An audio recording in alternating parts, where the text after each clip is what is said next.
আমি স্কুলে সবসময় অলওয়েজ ফার্স্ট বয় ছিলাম। অ্যাডলব খানকে সেরা সুদর্শন পুরুষ পুরস্কার দেওয়ার পর থেকে ইন্টারনেট জুড়ে শুরু হয়েছে বিতর্ক, সমালোচনা এবং নেতিবাচক প্রতিক্রিয়া। এই পুরস্কার একদিকে যেমন তার ভক্তদের আনন্দ দিয়েছে, অন্যদিকে বিরূপ প্রতিক্রিয়ার ঝড় তুলেছে সোশ্যাল মিডিয়ায়।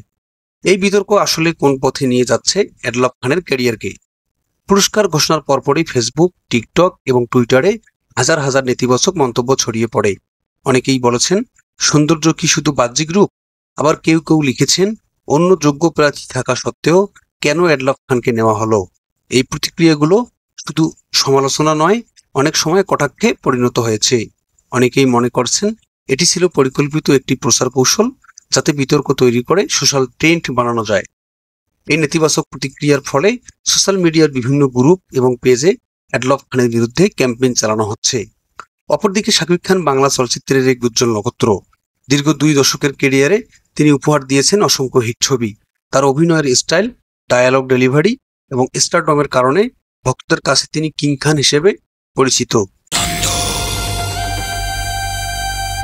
তবে শুধু অভিনয় নয়, সিনেমার গান, ফ্যাশন সেন্স, এমনকি তার ব্যক্তিত্ব পর্যন্ত মানুষের নজর কেড়েছে। টলিউডের দুঃসময়ে যিনি চলচ্চিত্রের প্রাণ ফিরিয়েছেন, তার জনপ্রিয়তা তো সহজে মুছে যাওয়ার নয়। এরকম নিত্য নতুন ভিডিও পেতে চ্যানেলটি লাইক, কমেন্ট এবং সাবস্ক্রাইব করতে ভুলবেন না। ধন্যবাদ।